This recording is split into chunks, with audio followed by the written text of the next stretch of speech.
It's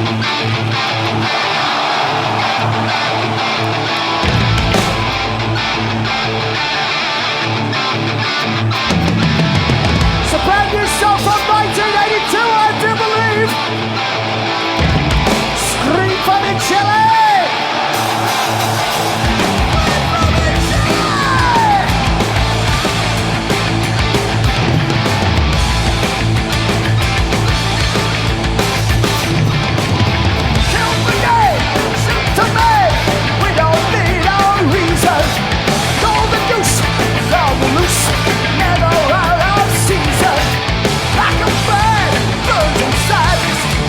Bloody treason!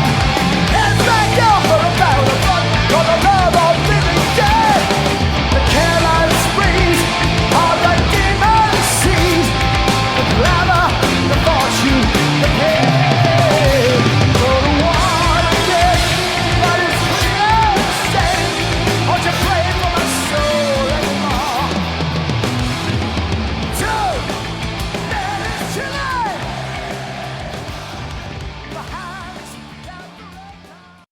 Este show faz parte da Terceira Terra, um mundo inteiro de podcasts. Acesse terceiraterra.com e conheça nossos outros shows. A gente vai falar sobre um dos mais famosos cenários de campanha de Dungeons & Dragons, o Ravenloft, que não apenas formou uma geração de jogadores, trouxe milhares de jogadores de todos os tipos de outros sistemas para nós e também influenciou todo o sistema de Dungeons & Dragons até hoje, baseado tudo nessa pequena obra do final do século XIX vitoriano, quando um homem entrar no quarto de uma mulher é uma coisa absurda, e mais ainda chupar o pescoço dela.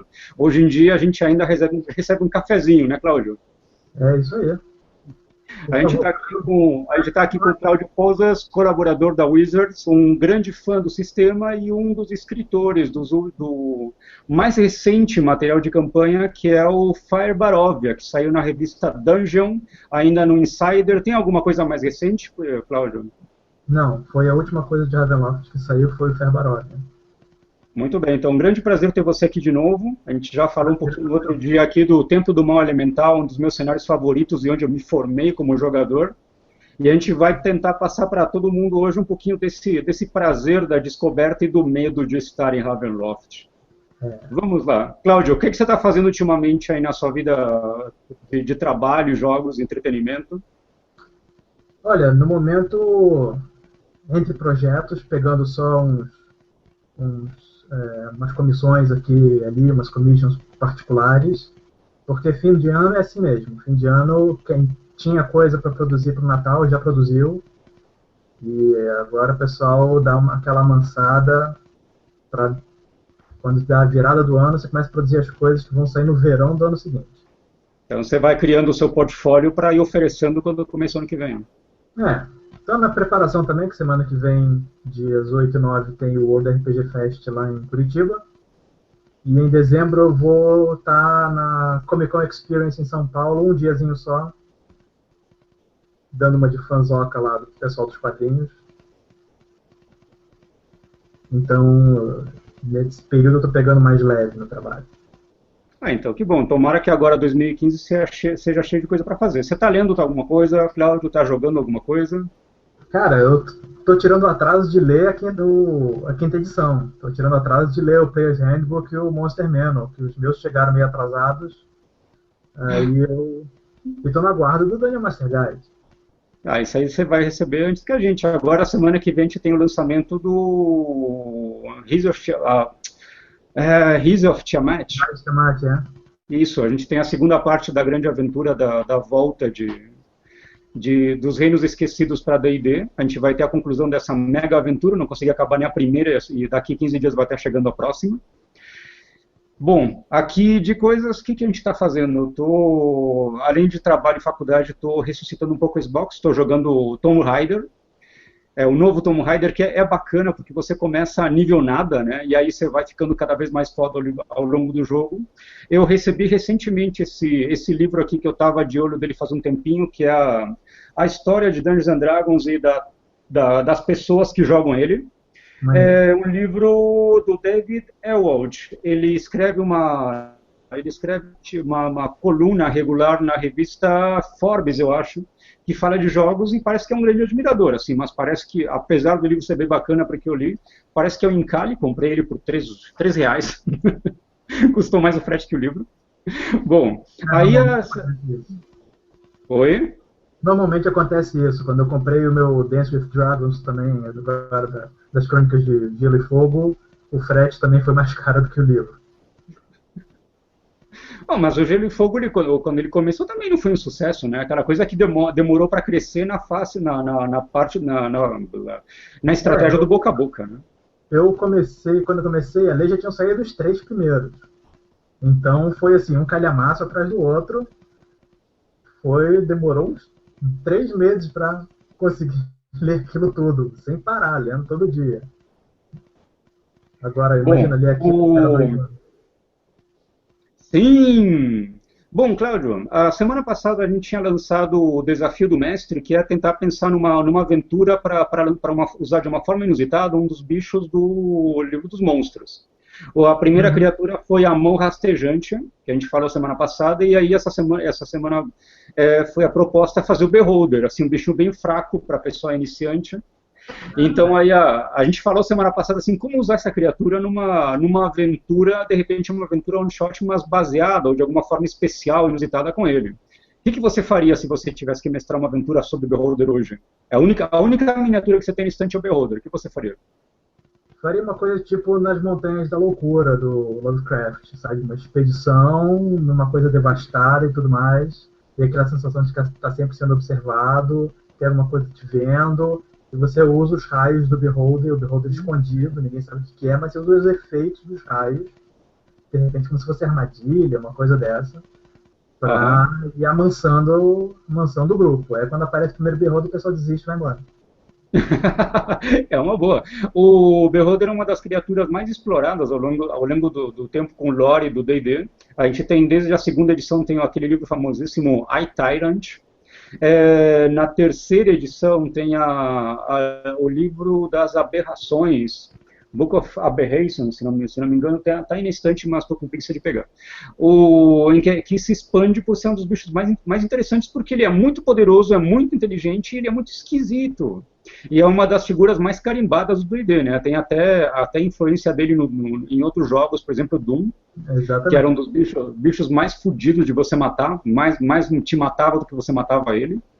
Então aí eu estava pensando em uma forma de colocar ele numa aventura. Eu gosto de jogar sempre com um personagem de nível baixo, iniciante. Sei lá, eu acho que você tem mais liberdade para colocar coisas, porque o pessoal vai ter que pensar como é que vai se virar com eles, né? Então você joga o problema para o jogador.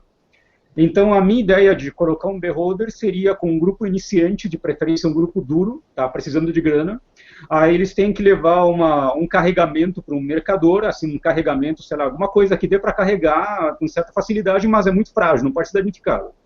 Aí durante o caminho inteiro, os aventureiros vão ter que enfrentar ladrões, orques, coisas básicas, sempre com a preocupação desse carregamento não ser danificado, nem abrir, nem sofrer qualquer risco com ele. E aí no final da aventura, quando está concluindo, eles chegam numa abandonado, numa caverna ali onde tem uma fortificação, e descobrem que tudo é uma encomenda para um Beholder.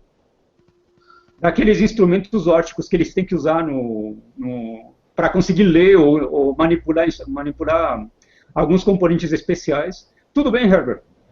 Opa, tudo bom. E aí a gente está falando agora do Desafio do Mestre e do Beholder. Você pensou como é que vai usar ele de uma forma inusitada numa aventura? Eu? Bom, antes de tudo, você estava no dia que o Cláudio estava falando do problema elemental, né? Estava. Então eu não preciso apresentar vocês, 2 grandes fãs de D&D. Bom, e aí para concluir essa história, desculpa te cortar de novo, Herbert, a grande sacada seria esses personagens de nível muito baixo, tentando se comportar da forma mais respeitosa possível com uma criatura que está ali só para meter medo neles e pode acabar com eles em qualquer momento. Assim que eu acho uma coisa muito bacana da 5ª edição, que o personagem ele já não é mais vergonha sair correndo. Você não chega tão pronto para uma batalha fechadinha como você chegava até a 4ª edição, que se o mestre colocou é porque dá para lidar. Não é mais assim. Às vezes não dá. Às vezes tem que fugir. Herbert. A segunda também não tinha essa preocupação. Primeira e segunda, você podia encontrar alguma coisa que, pelo amor de Deus, você não conseguia matar nem... O Gary Gygax, ele não, desde o Basic, ele colocava coisa assim, era para ensinar os jogadores mesmo, que de vez em quando tem que correr. Certeza. Começando pelo Verme da Ferrugem, né? O único monstro que se mago na frente. Começando pelo Rush Monster. Herbert, como é que você usaria o Beholder numa forma inusitada? O pessoal sempre me lembra que no Pathfinder não tem Beholder, a gente... É mesmo. É verdade. O Beholder ele não é da licença aberta, ele não pode ser aproveitado por sistemas D20. Uma forma inusitada que eu usei o Beholder uma vez foi no jogando em Dragonlance, um dos jogadores fez o mago da alta pizzaria, e no teste dele eu botei um Beholder, quer dizer, um mago de terceiro nível. Ele tinha que entrar numa sala, pegar alguma coisa e sobreviver ao Beholder, que ficava com o olho de anti-magia o tempo todo nele. Ele não podia usar nenhuma das magias. E aí foi o mago lutando no punhal. Muito bem. Aí a gente comentou até semana passada que o campo anti-magia do Beholder voltou, né? Ele tinha sido eliminado na quarta edição e agora está aí de novo com toda a força. Uma das coisinhas mais chatas que a gente tem. Cláudio, falando de coisinhas chatas, o Rust Monster, ele devora armas comuns, mas não devora armas mágicas. Tinha isso nas edições anteriores? Porque eu lembro que comia tudo. Na quarta edição não, na terceira ele ia diminuindo o bônus da arma até ela ficar não mágica, e aí podia comer. E nas edições anteriores era tudo McDonald's. Era o terror, assim, você podia perder um artefato na boca desse bicho. Bom, pessoal, a gente vai falar então hoje sobre o Ravenloft, um dos mais clássicos cenários de campanha, um dos mais complexos, mais amados, mais temidos também. A gente vai falar um pouco sobre a história dos suplementos e mais ou menos o que esperar, o que a gente tem no Ravenloft agora, o que esperar para o futuro próximo, que a gente pode imaginar que pode acontecer. O Herbert e o Cláudio vão trazer algumas das experiências deles que eles têm com o cenário. O Herbert, ele é jogador de Pathfinder, então ele tem uma visão um pouco diferente da nossa clássica. Assim, ele pode chegar e usar Ravenloft. O pessoal em Pathfinder, eles têm outros cenários que tentam desenvolver a mesma ideia, especialmente no quesito de, primeiro, uma história mais densa, mais complexa e, às vezes, e a sensação de vulnerabilidade dos jogadores, né? Então, quem é que vai começar falando sobre a história de Ravenloft? Quando é que isso começou? Bem, posso falar. Ravenloft começou com isto aqui. A clássica? A clássica aventura I6 Ravenloft, escrita por Tracy e Laura Hickman. Olha só a minha imagem melhor. Que saiu... Qual foi o ano disso aqui? 1983? Isso aí, 1983. E foi escolhida várias vezes como a melhor aventura de D&D já publicada. Ela teve várias coisas na época que foram, assim, revolucionárias. Uma delas é o mapa do Castelo Ravenloft. Olha o spoiler, olha o spoiler. Que é um mapa ortogonal. Ele é um mapa tridimensional que você vê a estrutura toda, a relação entre as salas e tudo mais, para você poder explorar como você... Desculpa. O que você fez, Herbert? Não sei. Eu apertei o botão errado para desligar o microfone. Então, o mapa foi revolucionário e... outra coisa que foi revolucionária é que foi a primeira aventura que você podia jogar mais de uma vez. Por causa disso aqui. Essas são as cartas de baralho como é que chama? Baralho da Madame Eva, são as chamadas as sortes de Ravenloft, as fortunas de Ravenloft, que era um sistema que, dentro da aventura, os personagens eles iam visitar um acampamento cigano, um acampamento de Vistani, que nessa época não se tinha muita explicação do que eram esses ciganos, e acho que nem o nome Vistani tinha ainda. E aí a Madame Eva lê a sorte dos personagens. E ao ler a sorte para prever o futuro, as cartas determinam o que o vilão quer, aonde estão os itens que ele precisa, que os personagens também precisam procurar, e dá vantagens e desvantagens em certos pontos do castelo. Então, a aventura ela podia ser jogada várias vezes, porque os jogadores não iam saber 100% onde é que estavam as coisas, 100% o que eles tinham que fazer. E a última coisa revolucionária que teve foi o carinha aqui da capa, o Conde Strad von Zarovich, que é o vampiro mais famoso de Dungeons and Dragons, e é o maior vilão de Dungeons and Dragons, assim, o primeiro vilão que tinha uma história, uma personalidade, objetivos, que você podia interagir com ele num cenário um pouquinho menos combativo, você podia conversar com ele, o DM, o mestre, ele tinha informações suficientes para você poder levar essa conversa adiante, para você poder fazer, de repente, um suborno, alguma coisa assim. Então, foi o primeiro vilão com personalidade. Ao contrário dos vilões de aventuras anteriores, que era simplesmente assim, chegou, matou, acabou.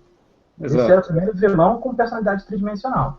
Então, tem até aquela coisa de basicamente toda a masmorra, ela era feita por um mago maluco e pronto. Não tem uma explicação além dessa. O mago enlouqueceu e pronto. Ou você tem um monstro poderoso no final que vai dar umas risadas, vai jogar umas magias e morrer. E aí acaba. E de repente você tem um personagem que tem toda uma profundidade, uma história, que você até consegue empatizar com ele, né? Porque ele é um personagem trágico. Ele se apaixonou, ele perdeu a pessoa amada, ele está todo procurando de alguma forma, e ainda tem uma maldição que essa pessoa amada persegue ele. Já tinha isso na primeira aventura, nas 6? Já tinha. Aqui nós temos até uma ilustração aqui, mostrando essa questão de reencarnação da amada do Strahd. Olha o spoiler. Mas é uma coisa bem frequente, assim, nesse gênero de cinema, você tem essa coisa, assim, esse personagem imortal que de repente se apaixona pela namorada do herói, né? Eu estou lembrando aqui A Hora do Espanto no Brasil. A Hora do Espanto, mas essa época, quando saiu Ravenloft, era uma época em que os vampiros estavam mudando mais para uma coisa mais sedutora.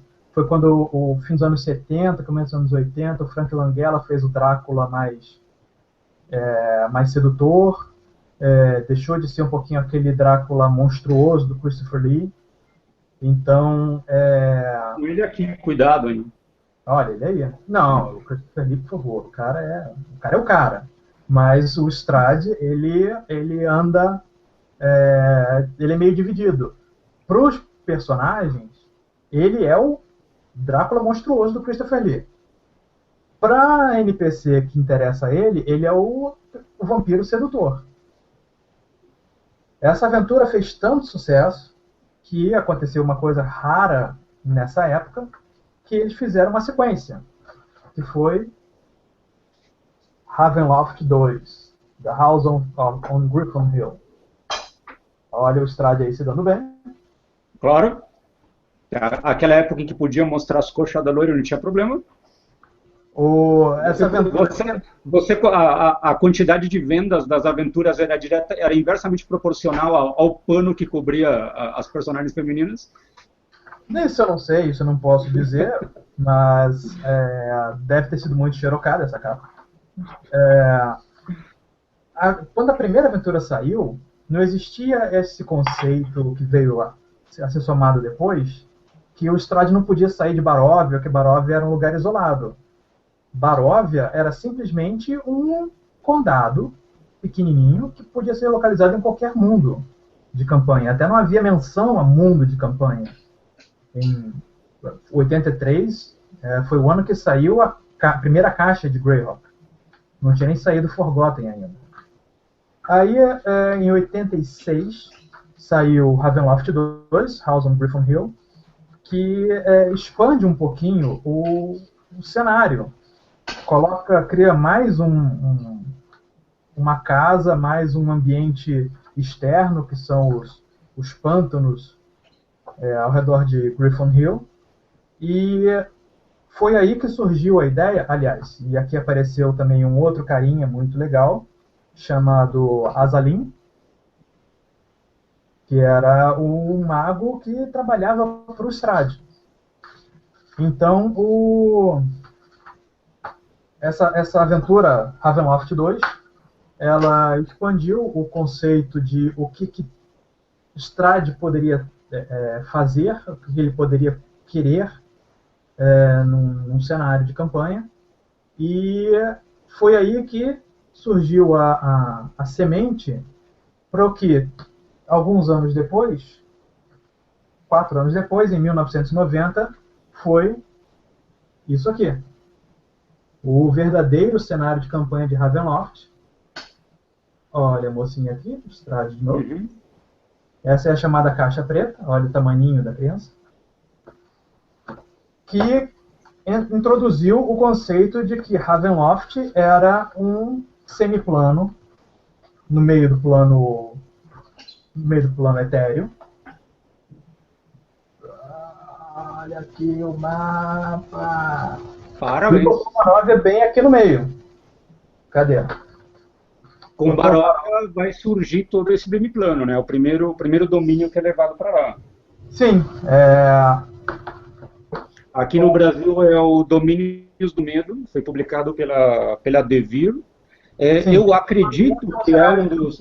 Eu acredito que é o cenário, ainda hoje, é o cenário mais popular, atrás só dos Reinos Esquecidos. Assim, pelo que eu vejo, as pessoas falando de vez em quando, o que mais aparece sempre é o Ravenloft. As pessoas que mais tiveram acesso. Nessa época, quando foi lançado, Ravenloft, ele surgiu como um cenário que era o que eles chamavam de fim de semana no inferno. Que os personagens eram de outros mundos, de Forgotten, de Greyhawk, de qualquer outro mundo, eram abduzidos pelas brumas de Ravenloft e, de repente, se viam depositados no mundo de fantasia gótica. O diferencial principal é que foi um cenário de campanha que prezou muito o clima, prezou muito a narração, a maneira de você expor as coisas. Tem toda uma parte aqui no final do livro chamada Técnicas do Terror, que inclui dicas de como você contar a história, como você mestrar o jogo. Ela começa com uma citação de H.P. Lovecraft, porque o cara tem um pouquinho de experiência nisso. Então ele fala sobre coisas que diferenciam Ravenloft de outros mundos de campanha. Não é só a chance do personagem morrer. Qualquer cenário de campanha, o personagem pode morrer. Mas aqui eles falam de horrores acreditáveis, horrores críveis, personagens bem desenvolvidos, detalhes. As coisas têm que ser estranhas, porém familiares. Fala de isolação. Os personagens eles têm que ser isolados do mundo, da zona de conforto deles. O vilão tem que estar no controle. Circunstâncias, coincidências estranhas ou de má sorte. Aprisionamento. Afinal de contas, quando você entra em Ravenloft, você só sai se as brumas deixarem. Ataques ao corpo, ataques à mente. Efeitos sutis que vão se somando. E fala muito sobre medo. E Ravenloft introduziu os 2 testes de resistência de medo e de horror. Cláudio, seu áudio ficou cortado. Você falou efeitos de e aí cortou tudo. Você pode voltar? Os efeitos sutis e que se somam, que vão se somando, E falando do medo, que Ravenloft foi o cenário que introduziu no Dungeons and Dragons o teste de resistência de medo e de horror. Horror é uma coisa mais sutil do que o medo. O medo é simplesmente um instinto de sobrevivência. E o horror é aquela revulsa, aquela coisa mais interna daquilo aquilo é simplesmente errado. Aquilo que você está vendo é completamente contra as leis da natureza e tudo mais. Essa foi a primeira caixa, a caixa preta. Que fez então, a gente vai ter isso daí. A primeira caixa ela foi publicada quando? 1990. 1990 já é um bom trechinho assim para a primeira aventura, né? A gente vai ter assim, eu acho que os dois jogos gêmeos assim no mundo do RPG é Dungeons and Dragons e o Call of Cthulhu. O Call of Cthulhu ele tem aquela concepção totalmente inversa, né? Em D&D, quanto mais você avança com seu personagem, mais poderoso você se torna, mais você consegue influenciar o mundo ao seu redor. E em Call of Cthulhu é o contrário. Quanto mais você avança, mais fraco, mais desintegrado, mais destroçado você está. E assim, isso é o bacana do jogo, essa sensação de horror, de incerteza, de impotência, e mesmo assim, essa coisa de que você precisa continuar em frente, porque ninguém mais vai. Exatamente. O cenário de campanha saiu em 90 e começaram a sair algumas aventuras. Elas não saíram, não foi um Adventure Path clássico, como a gente conhece ele hoje em dia, que as aventuras vão saindo na ordem crescente. As aventuras iam saindo em níveis completamente díspares. A primeira foi Feast of Goblins, que era para 5º nível. A segunda foi, acho que, House in the Night, não estou lembrado agora. Depois saiu uma de nível mais alto, saiu uma de 12º nível, que foi Ship of Terror. Night of the Walking Dead, que saiu para 2º, 3º nível, que era de nível mais baixo. Só que dentro dessas aventuras tinham pistas que, se você montasse todas as aventuras, você criava a Grande Conjunção, que foi um evento, o metaplot desse início do cenário, que mudou o mapa, mudou os domínios, mudou um monte de coisa. Ou seja, que não foi um daqueles eventos que o pessoal joga tudo para cima e lança uma edição nova. Foi uma coisa que estava sendo planejada já. Foi uma coisa que estava sendo planejada. Antes da Grande Conjunção sair realmente, saiu uma segunda caixa em 1992, que foi essa aqui. Forbidden Lore, que tem talvez uma das minhas capas favoritas do Clive Caldwell. Eu acho essa capa simplesmente fantástica. Que ela traz um monte de coisa para Ravenloft. Traz mais mapas, traz sociedades secretas, traz vários livretos diferentes sobre como você ler cartas. Ela veio com um baralho de taroca, que seria o tarô do cenário, e um conjuntinho de dados chamados de queixa, que seriam os dados de sorte egípcios, né, do cenário do domínio egípcio do mundo, e as regras para poderes psionicos em Ravenloft, porque quando saiu essa caixa, já tinha saído Complete Psionicist, que foi o livrinho vermelho que introduziu os poderes psionicos na 2ª edição. Uhum.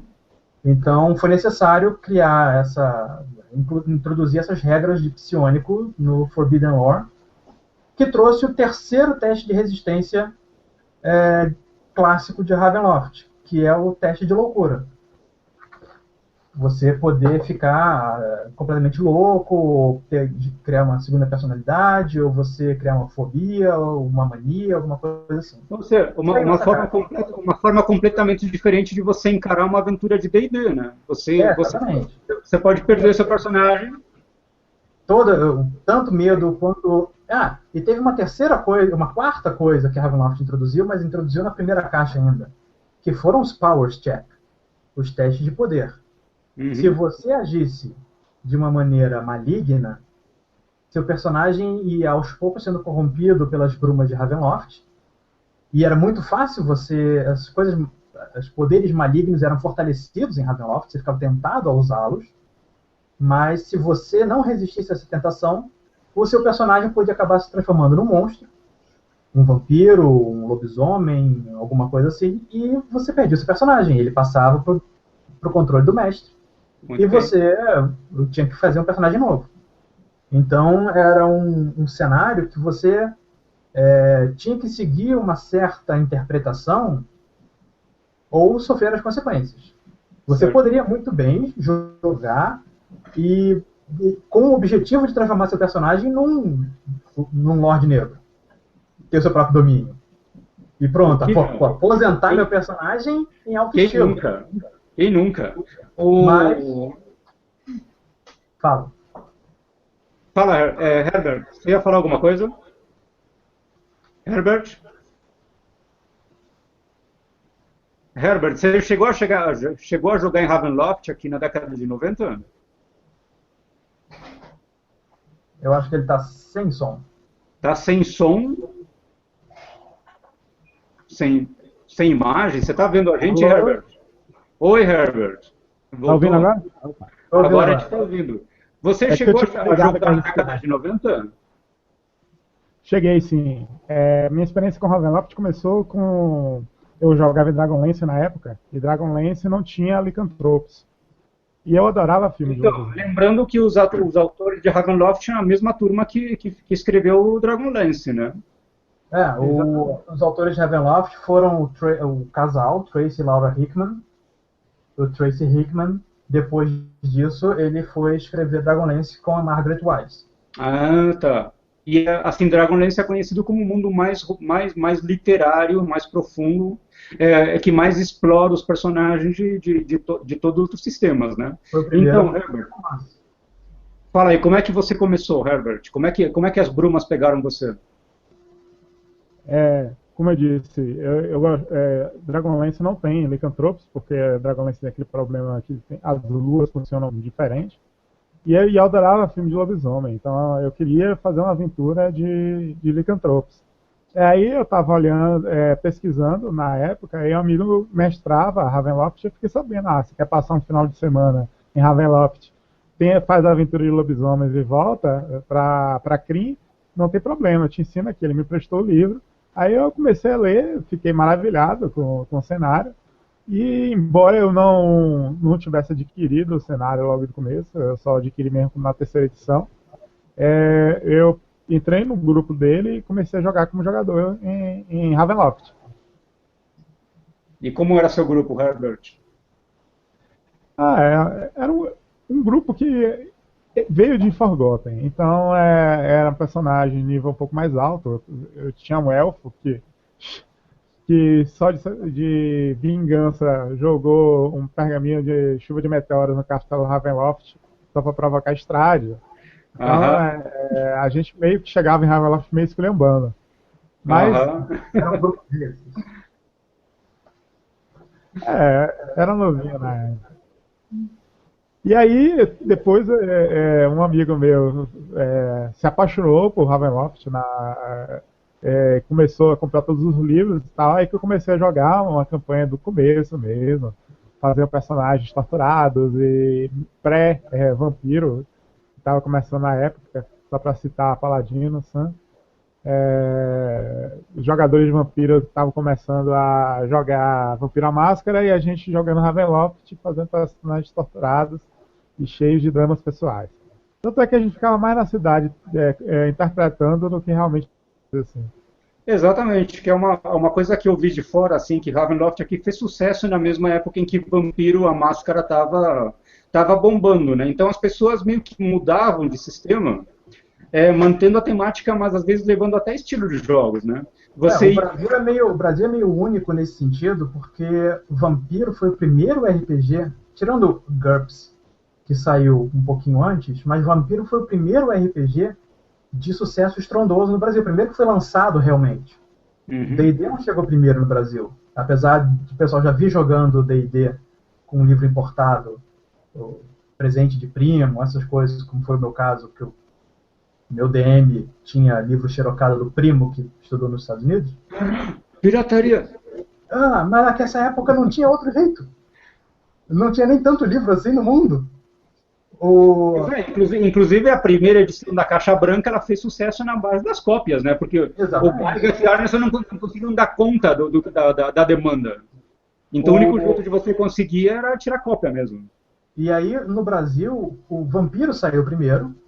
Foi o primeiro RPG a sair e fez um sucesso estrondoso, com muito suplemento, e conquistou um público que isso ficou meio caracterizado como sendo o público de RPG. Era o pessoal vestido de preto, que gostava de sair de noite. O jogador de vampiro ficou sendo o arquétipo brasileiro de RPGista. Certo. Então, a Devir trouxe o Ravenloft para o Brasil por causa do sucesso de Vampiro. Olha, Foi uma maneira assim, de pegar esse gancho, esse público que já existia. Bom, o público que joga Vampiro vai gostar mais de Ravenloft do que Dark Sun. Eu adorar os dois cenários. Então, o Brasil teve esse desenvolvimento um pouquinho único no cenário mundial de não ter começado com fantasia medieval, depois de ter passado para o gótico, fantasia gótica. Aqui nós começamos no gótico urbano e passamos para o gótico de fantasia, e aí eu acho que depois disso é que começou a vir um pouquinho mais com a terceira edição, é que entrou mais a fantasia medieval em peso aqui no Brasil. Mas, eu não sabia que o Ravenloft tinha chegado, que o D&D tinha chegado depois do Vampiro. Primeira vez que eu ouço isso. Porque saiu aqui o GURPS, saiu o Vampiro, e nessa época, acho que Abril, estava querendo lançar o D&D aqui no Brasil, que era a segunda edição. Lançou Mistara em livros separados na banca, uma bagunça. E foi só quando a Devir pegou o AD&D para lançar que começou a ser lançado de verdade. Mas aí ele já na época dos livros pretos, eu acho. Se eu não me engano, da segunda edição. E aí ela foi direto no Ravenloft. Depois que saíram essas duas caixas pretas aqui, a Caixa Preta e o Forbidden Lore, a grande conjunção de Ravenloft, todas as aventuras saíram, teve uma bagunça do cacete, viagem no tempo, um monte de coisa. E lançaram a Caixa Vermelha, que era o cenário de campanha atualizado para depois da grande conjunção. Então, reinos inteiros foram dizimados, a morte passou a governar um domíniozinho lá bacana, Baróvia cresceu, incorporou alguns domínios que estavam ali em volta, e oficialmente Ravenloft passou a ter a fama de aposentadoria dos vilões de D&D. Certo. Lord Soth de Dragonlance morria num romance, sumia num romance, bum, aparecia ele em Ravenloft como chefe de um domínio. Essa história foi inclusive narrada num romance chamado Night of the Black Rose, do James Lauder, que é muito bom, é um dos meus romances de D&D favoritos. Acho que Ravenloft atrás do Forgotten Realms, é o que teve mais romances, né? Não, o que teve mais romances foi Dragonlance, depois vem Forgotten. Ravenloft teve uma época que saiu muito romance de Ravenloft, e numa época mais recente, Eberron teve várias séries de romance uma atrás da outra. Mas... Estou muito desatualizado, então. Só vejo Reinos Esquecidos e Ravenloft, então. Não, Ravenloft teve vários, começando pelo um hardcover grandão, chamado A Strahd, que contava a história do Strahd do ponto de vista do Strahd. Uhum. Que é um excelente livro, escrito pela P.N. Elrod, que é uma escritora de romance de vampiro muito famosa nos Estados Unidos. Ela escreveu 2 romances, se não me engano, escreveu A Strahd e A Strahd. Acho que A Strahd foi o primeiro romance de D&D que eu li. Acho que tive que fazer uma viagem uma vez, fiquei 24 horas no ônibus e li no caminho. Assim. O meu tá ali atrás. Muito bom romance. O romance é excelente. Aí depois que saiu a Caixa Vermelha, ela, apesar da Caixa Vermelha ter mais atualizações, ela era ainda no mesmo clima. Era o fim de semana no inferno, tinha gente importada de todos os cenários de D&D. Então, isso é uma coisa que me revoltou um pouco no Ravenloft, quando fui apresentado o sistema, o pessoal falava muito bem dele para mim. Mas a primeira vez que eu peguei o livro, eu achei que fosse, sei lá, um Frankenstein, literalmente, um monte de recorte que não tinha nada a ver uma parte com a outra, inclusive porque uma característica do DMP... Era um desafio fazer o mundo fazer sentido. Porque você tinha culturas bem diferentes, uma do lado da outra e tudo mais. Exato, depois você entendia que eles estavam ali de propósito, assim, mas demora para você pegar essa ideia. Isso começou a mudar já no fim da segunda edição, com o Domains of Dread, que não foi uma caixa, foi um livro, que ele foi o primeiro livro de Ravenloft a tentar uma coisa diferente. Você fazer personagens nativos de Ravenloft. Gente que nasceu e não sabe que aquilo é um semiplano, que eles estão presos lá e tudo mais. Aquele é o mundo que eles conhecem. Uhum. Então você tinha um apêndice com todas as regras básicas de criação de personagem.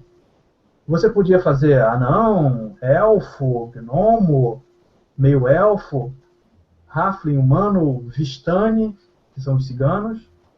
Estranho, né? Cigano ser uma raça separada de humano. Pois é, e depois isso daí vai se estender pelos mundos.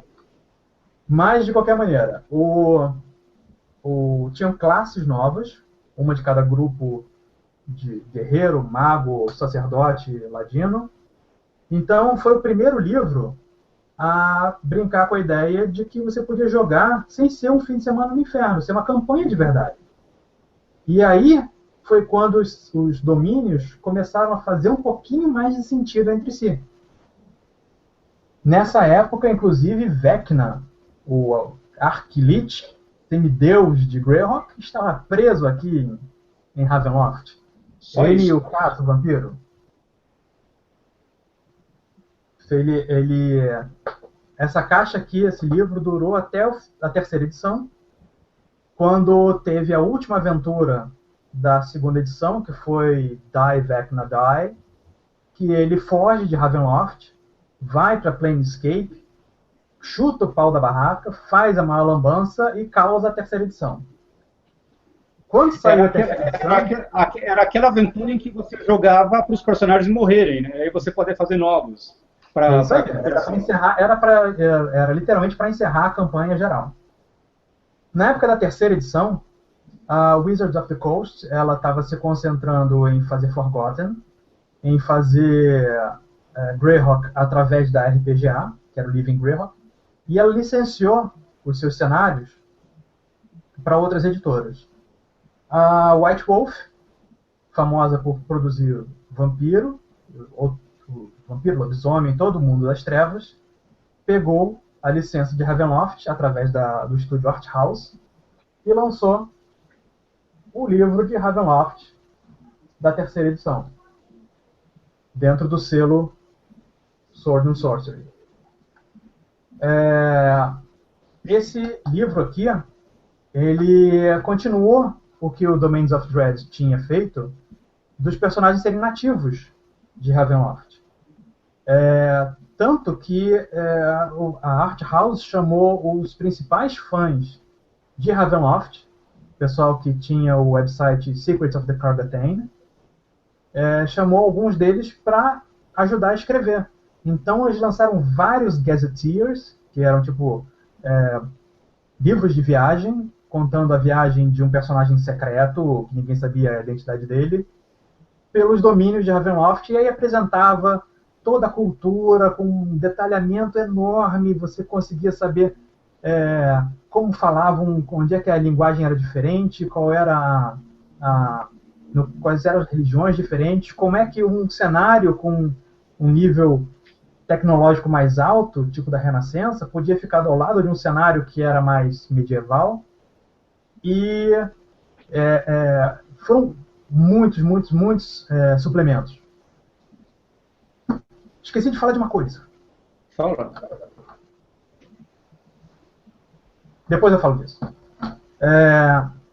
A Máscara da Morte Vermelha é um dos melhores suplementos de Ravenloft. É Ravenloft mesmo ou é considerado meio extra? Não, é Ravenloft mesmo. Pois é. Mas eu quero dizer, ele fica bem fora. Só para encerrar a terceira edição rapidinho. A White Wolf continua lançando esses livros, livro de monstro, livro de cenário, opções para personagens como Heroes of Light. E eu comecei a trabalhar com Ravenloft nessa época. Eu tive minhas primeiras artes de Ravenloft entraram nesses livros da White Wolf. Abraço pro Rich Thomas, aí. Parabéns. E foi a última coisa de Ravenloft que saiu oficialmente até a aventura que eu escrevi na 4ª edição. Isso de Ravenloft, o cenário principal. Na época da 2ª edição ainda, saiu essa caixa chamada Mask of the Red Death, a Máscara da Morte Vermelha, que a Máscara da Morte Vermelha é uma referência ao conto do Edgar Allan Poe. É uma referência a um conto do Edgar Allan Poe, mais conhecido por O Corvo, que narra a história de um rei chamado Próspero, que enquanto o reino dele está sendo dizimado por uma doença chamada Morte Vermelha, ele resolve dar um baile de máscaras. Ele pega todos os nobres, bota no castelo dele e dá um baile de máscaras assim completamente fora da realidade, enquanto as pessoas estão morrendo lá fora. Só que acaba aparecendo uma figura vestida de vermelho. Olha o spoiler. Acaba aparecendo uma figura vestida de vermelho que, no fim das contas, se revela a própria Morte Vermelha. E aí todos os nobres que estavam lá no castelo morrem e a Morte Vermelha assume o domínio sobre todas as coisas. Sim. Existia até um filme com o Vincent Price que adapta essa história. Adapta de uma maneira bem adaptada. Várias coisas. Mas é um filme de horror com o Vincent Price, por favor, assistam. Acho que é o Baile da Morte, uma coisa dessa. Essa Mask of the Red Death é oficialmente Ravenloft. É como se fosse um domínio de Ravenloft planetário. A Morte Vermelha, ela tem um domínio completo sobre um planeta Terra. Desde da sua origem, desde que ela entra nesse mundo na época do Egito Antigo, invocada por Imhotep, que existiu de verdade, galera. E o cenário se passa na década de 1890, no fim do século XIX. Então é o mais avançado que o D&D chegou e continuando a ser D&D. Era um cenário muito maneiro, nossa, excepcional. Eu adorei toda a ambientação, toda a pesquisa que foi feita. As ilustrações são todas ilustrações em estilo bico de pena. Uma coisa bem de época. Mistura também umas ilustrações de banco de imagem da época. Tem um atlas do que eles chamam de Terra Gótica, que é a Terra de 1890. Saíram alguns suplementos, como o Gothic Earth Gazetteer, que, para você ver o detalhe da pesquisa que eles fizeram, eles têm os líderes mundiais na década de 1890. Então, não sei se a câmera vai ver, está aqui, Brasil. Olha, Brasil... Presidente Manuel Deodoro de Fonesco, rolou um typo aí, 1889 até 1891, Floriano Peixoto, Prudente José de Moraes Barros, e Manuel Ferraz de Campos Salles, que assume em 1898, e é o presidente do Brasil até terminar a década de 1890. Então, eles até fizeram a pesquisa do que acontece aqui no Brasil. O que acontecia aqui no Brasil tem, ano a ano, uma timeline enorme de eventos mundiais, porque você nunca sabia o que podia ser uma semente para uma aventura. Quando você podia tirar uma ideia para uma aventura. E lançaram o Guide to Transilvânia, porque afinal de contas você não pode ter uma aventura, uma terra gótica sem dar um enfoque maior na Transilvânia. E eu tive uma amiga que é da Transilvânia, uma amiga romena, eu mostrei o mapa para ela, e ela encontrou a cidadezinha dela aqui, Cluj-Napoca. Fica aqui pertinho entre Sibiu e Bistrita. Então, a pesquisa foi feita de verdade. Minha aventura favorita de D&D dos tempos. Com essa aventura, eu consegui deixar meus jogadores com medo. Já que o Dissipador... Com medo de ir sozinhos ao banheiro. Qual foi o título da aventura? Um abraço para o Colin McComb, que foi o autor. Que essa aventura foi realmente o troço muito, Qual é o nome? muito doido. A aventura Qual se o chama... nome? E veio na caixa vermelha do Mask of the Red Death. Desculpa, É a eu não volta consegui do- entender o nome. Oi? Eu não consegui entender o nome. A aventura é Red Jack. É a Tá. volta do Jack, o Estripador. Só que na Boston de 1890. Esse Parabéns. cenário fez tanto sucesso com os fãs de Ravenloft que na época da terceira edição saiu um livro, Mask of the Red Death, para a terceira edição. Também tem a arte minha aqui. Eu pude, inclusive, pintar um retrato da própria Morte Vermelha. Olha. Infelizmente, as ilustrações são todas preto e branco, então a morte não ficou vermelha. Olha aqui, temos aqui Imhotep invocando a Morte Vermelha e a Morte Vermelha entrando na Terra Gótica. Por acidente, mas ferrou com tudo. É sempre assim, é sempre por acidente. Sempre por acidente. Isso encerrou a terceira edição de Ravenloft. Esse livro, Mask of the Red Death, da White Wolf, foi acho que o último que saiu, se não foi um dos últimos, foi o último. E aí não aconteceu nada específico de Ravenloft. O que aconteceu foi na quarta edição, estamos aqui na quarta edição, Quarta edição de D&D, né? de D&D.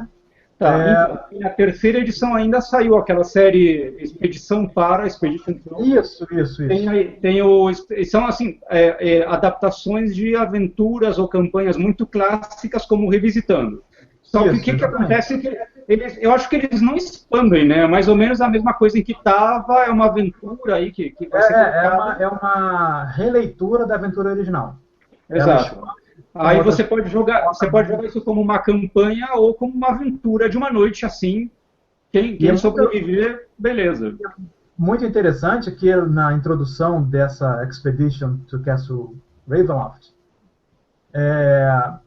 tem dicas para você adaptar para outros cenários. Então tem dicas para você botar em Eberron e tem dicas para você botar na terra do D20 moderno, que é a terra atual. Exatamente. O Ravenloft em algum lugar lá da Romênia. Tem para colocar em Forgotten Realms também.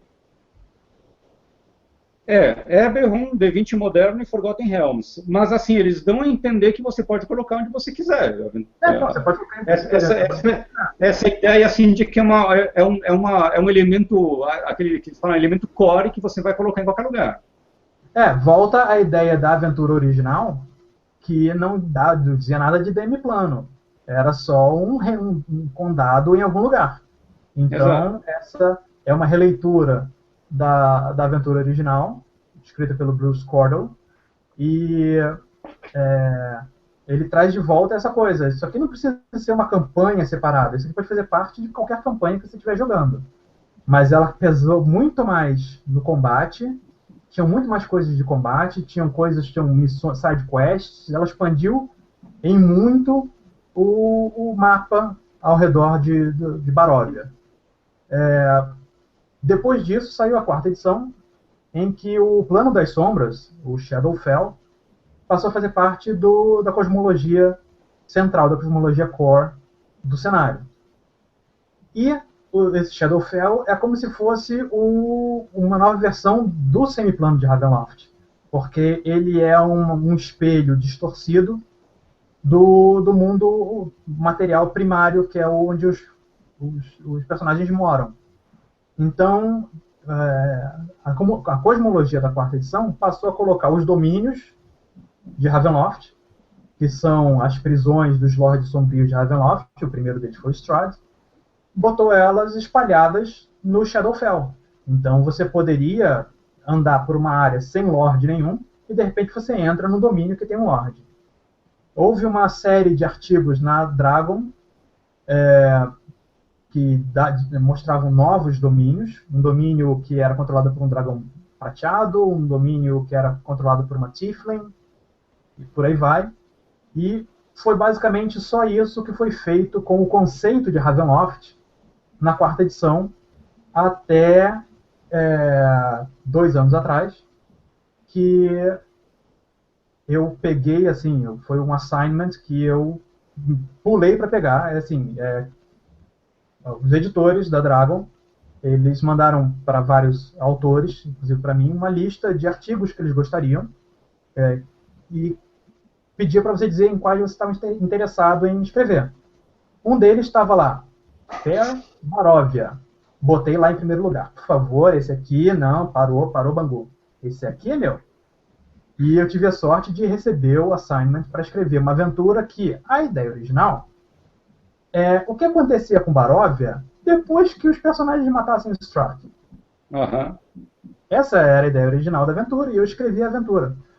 Para escrever essa aventura, eu li a aventura original, a caixa original, e li a aventura Faces of Evil, que se passa na vila de Valak, que é uma vila próxima a Barovia, e o romance A Strahd, o primeiro romance, para poder entender o condado em si, não o castelo. Ninguém ia entrar no castelo, o castelo estava fora do âmbito da aventura. Exato. Então, a aventura é para ser focada na vila de Valak, que é uma vila um pouco maior e um pouquinho mais normal do que Barovia. E eu escrevi a aventura da melhor maneira possível, puxando muita coisa do romance original, A Strahd, inclusive o vilão da aventura vem direto desse romance, e a aventura foi aprovada, com uma pequena alteração. O pessoal que joga em Ravenloft, a gente acha que eles querem o Strahd, então dá para botar o Strahd de volta? Voltei todo o relógio do cenário, da aventura, para ser uma aventura que se passa ainda durante o governo do Strahd. Mas isso foi uma coisa bacana de fazer, interessante, porque você é obrigado a explicar como é que os moradores de Barovia, como é que os barovianos veem o Strahd. Eles não acham que ele é um vampiro. Eles não acham que ele é um imortal. Para os barovianos, ele é Strahd 11º. O 11º Strahd a governar Barovia desde que Strahd I, que era o herói nacional, libertou Barovia dos invasores Tergs, que seriam os turco-otomanos, se você colocar Barovia como sendo a Romênia, como sendo a Transilvânia. Aí, você pega a história do Vlad Tepes aí, né, que é o herói nacional porque ele conseguiu deter a invasão dos muçulmanos durante um tempo. Exatamente. A um preço de uma crueldade absurda, né, mas naquele mundo fazia todo sentido. E aí os barovianos têm Strahd I como sendo o herói nacional, e cada Strahd seguinte é um pouquinho menos excepcional, um pouquinho mais corrompido, e eles acham que o Strahd 11º é o diabo em pessoa, tanto que chamam ele de o diabo Strahd.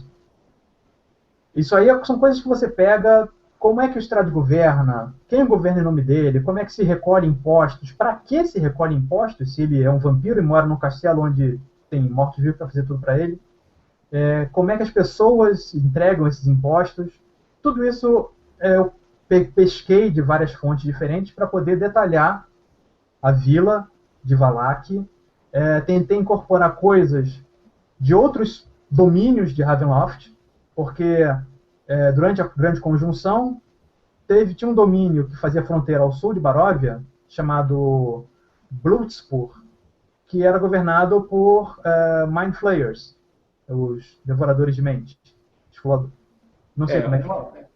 É uma das coisas polêmicas do Domínios do Medo original. Assim, você colocar os Mind Flayers, que são uma criatura de de Spelljammer, assim, uma coisa espacial, assim, nesse mundo. Foi uma das coisas que me chocou inicialmente.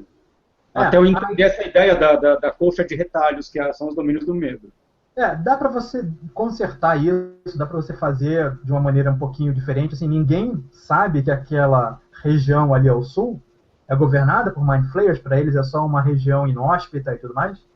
Mas durante a Grande Conjunção, Bloodspur se separou de Ravenloft, ficou flutuando sozinha, e Barovia absorveu parte daquele território e parte da população humana dali. Uma população que tinha uma tendência a ter poderes psíquicos.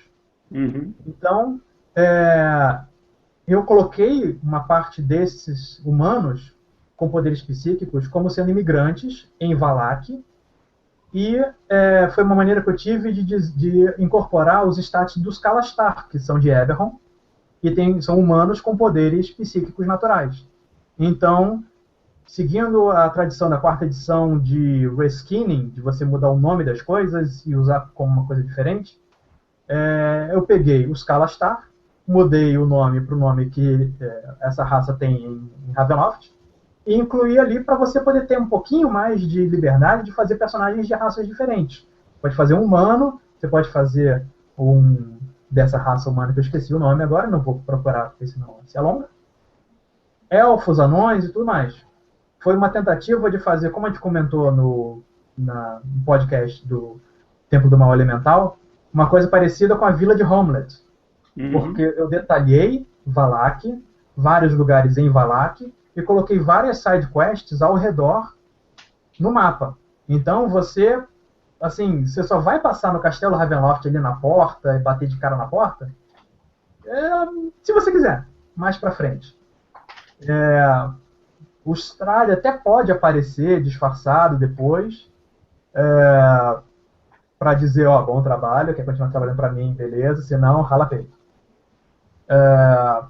Essa foi a parte que meus jogadores mais gostaram, enquanto final, ali para jantar com o Strahd. Quando ele vai parabenizar todo mundo. Ele tinha a Paladina, e sabia que não tinha nenhuma condição de sobreviver. Mas, as Paladinas... E aí, aquela coisa todo tempo, assim, os heróis fazendo o trabalho pro vilão, né? Exatamente. Essa coisa do Strahd, ele bota as pessoas, manipula as pessoas. Por que você está em Ravenloft? Porque Strahd quer. Você não estaria. Exatamente. Por isso, é aquela questão do vilão em controle.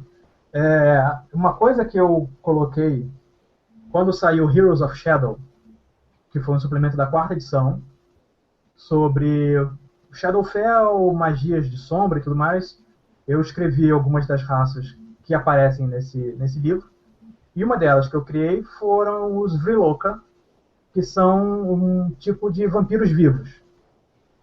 E, em parte, inspirado no domínio de Ravenloft, num dos domínios de Ravenloft, que nunca foi explorado. Então, ia ser bacana. Sempre tive a ideia de fazer isso com esse domínio. Nunca pude, nem em casa, nem oficialmente, mas essa ideia ficou na cabeça, e quando eu tive a chance de criar essa raça dos Vriloka, eu coloquei no Heroes of Shadow, e aí eu coloquei no Fer Barovia uma NPC que ela aparenta ser humana, ela acha que é humana, mas ela é um pouquinho mais forte, é um pouquinho mais ágil, e as estatísticas dela são de uma Vriloka. E existe uma explicação para isso. Posso dar spoiler? Pode dar spoiler. Eu acho que essa aventura, ela foi bastante popular assim quando ela foi lançada, mas como uma insider aqui no Brasil, acho que as pessoas não falaram tanto dela. Ela está disponível ainda? Tá. O Insider está disponível, inclusive você pode assinar e pegar todas as Dragon, todas as Dungeon, baixar tudo, porque acho que está num link um pouquinho diferente. Acho que agora... Ele está um pouco expandido agora. Eu consegui achar de novo no N-Word. Dá para encontrar. Mas assim, vale a pena porque é um banco de dados fantástico, de ideias, de coisas assim que, independente da edição, é muita coisa legal ali. Principalmente no fim do ciclo da edição, a gente começou a colocar artigos com muito pouco material de regra. Eu escrevi pelo menos 3 artigos sem regra nenhuma. Era só descrição de cenário. E aí eu coloquei essa personagem, que é tipo uma nobre, descendente de uma burgomestre de uma outra vila. Ela aparece no romance A Strahd, e no romance A Strahd é a primeira mulher mortal com quem o Strahd tem um caso depois que ele vira vampiro. Ele, inclusive, não vampiriza ela. E aí eu pensei, o Strahd e essa mulher deitaram ali na torre de guarda, deram uma coisinha, depois ela foi embora. E ela viveu a vida dela e tudo mais, casou, teve filho. De repente o filho não era do marido dela, e aí, como já existe o precedente de ter outros von Zarovich no cenário, descendente do irmão do Strahd, do Sturm von Zarovich, eu aproveitei e coloquei essa nobre como sendo uma descendente do Strahd. Na aventura original, que se passaria depois que o Strahd era derrotado, essa informação de que ela é descendente do Strahd dá a ela o direito de assumir o castelo. E aí ela assumiria o castelo e chamaria os personagens que trouxeram a informação para ela para serem os cavaleiros de Ravenloft e ajudá-la a libertar Baróvia do mal. Então, por isso que seria a Fair Baróvia, a bela Baróvia, ou a justa Baróvia. Porque seria a chance que você tem de transformar Baróvia, uma região totalmente dominada pelo mal durante séculos, num reino bom e justo. Então seria uma maneira de você encerrar o ciclo de Ravenloft. Redimir a história. Redimir todo o conceito de Ravenloft, do Castelo Ravenloft e tudo mais. Acabou que, como o pessoal prefere o Strahd na aventura, então essa partezinha morreu, mas quem quiser fazer em casa, fique à vontade. Por que não? Por que não?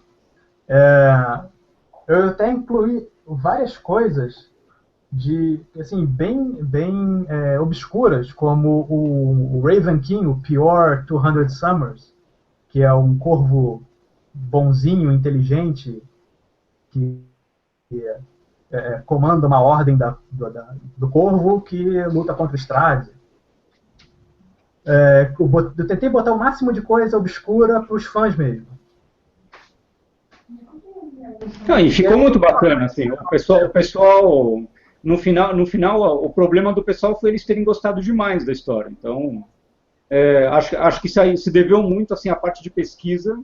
Muitos jogadores um pouquinho mais antigos, assim, que já tinham tido contato com o Ravenloft na década de 90, aqui no Brasil, gostaram, assim, eles foram pegando essas pistas pelo caminho, ainda que é muita coisa, né? Eu fiz uma mini campanha em 3 sessões, uma por mês. Acho que morreu só um de bobeira. Não deu para explorar tudo, mas é muito bacana, assim, o jeito como as side quests vão levando você a passar por todo lugar. E tudo que você faz está sempre à sombra do castelo de Ravenloft, ali que está te observando à distância, né? E você sabe que ele não está pronto para ir lá. Não, você não sabe que está pronto para ir, você não entra ali nem por um decreto. Tem uma Banshee na aventura, no Fair Baróvia, que ela é uma Banshee que está na aventura original, presa no calabouço do castelo. Então, se você for lá na aventura original, você vai ver a mesma Banshee que depois você vê no Fair Baróvia. Por que ela está presa? E o local onde você luta com elas aparece no romance, no A Strahd, que é o local onde o Strahd, quando era vivo, junto com o irmão dele, o Sergei, enfrentam um bandido chamado Red Lucas. Então, eu tentei pegar o máximo de coisa de vários locais diferentes, que é como o Ravenloft sempre fez. Você pegar a inspiração de vários lugares diferentes para você deixar a aventura mais rica. Você deixar os personagens explorarem a coisa. Assim, você lembra por que essa Banshee está presa no calabouço do Strahd? Porque o Strahd quis. Não tem uma historinha para ela? Cara, ela, na aventura original, ela era uma elfa que foi seduzida pelo Strahd, foi corrompida pelo Strahd, e aí ela foi apedrejada até a morte pelos outros elfos, porque ela tinha ficado maligna pra cacete, e de repente cometeu algum crime, alguma coisa dessa. E aí ela virou uma Banshee e ficou aprisionada. Sim, não, eu perguntei porque, assim, tem algumas aventuras que a gente fica meio com algumas situações que dá, né? Tem uma aventura que é muito clássica, eu não vou lembrar dela agora. Que você tem um armarinho, assim, tipo um corredor, no fim tem uma portinha, tem um quartinho pequenininho, lá tem um leak, nível 12 ou 13. É um negócio completamente absurdo. Aí eu fui tentar achar, e eu achei no Expedição para o Castelo Greyhawk. Tem uma coisa parecida, mas aí já deram um espaço maior para o leak, já está melhor instalado, não é aquele armarinho aleatório que você fica, o que ele está fazendo aqui? De repente ele tem aquela magia Mordenkainen's Mansion, e aí ele cria uma portinha e vai para uma mansão extradimensional. Economiza no aluguel, né? Economiza no aluguel. Ele paga um kitnetzinho em Madureira e mora numa mansão hollywoodiana. Privilégio de arcanos, né? Cláudio, depois da quarta edição, então, você escreveu o Farbarov e tal, atualiza um pouco esse mundo. A aventura seguiu um caminho que não é o que você esperava, porque os fãs botaram muita pressão em cima, é legítimo. E aí, depois da quarta edição, o que a gente espera do Ravenloft a partir depois da sequência do Farbarov, tem o jogo de tabuleiro do Castelo Ravenloft. E agora, na quinta edição, ele ganha um espaço maior de novo, né? Ele é citado várias vezes. Para você ver o sucesso de Ravenloft, o board game, o jogo de tabuleiro Castelo Ravenloft, foi o primeiro jogo de tabuleiro que saiu de D&D, que depois é que foi sair o Wrath of Ashardalon, depois foi sair o Conquest of Nerath. O primeiro foi Castle Ravenloft. E foi o que deu origem a todo o sistema de jogo de tabuleiro, que tem feito sucesso, o pessoal adora. São jogos um pouquinho mais complexos. E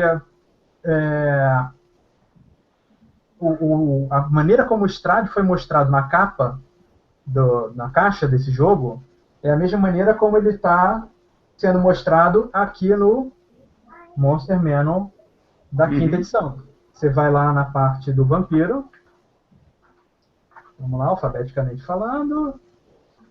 Aqui, Ô, Cláudio? Oi?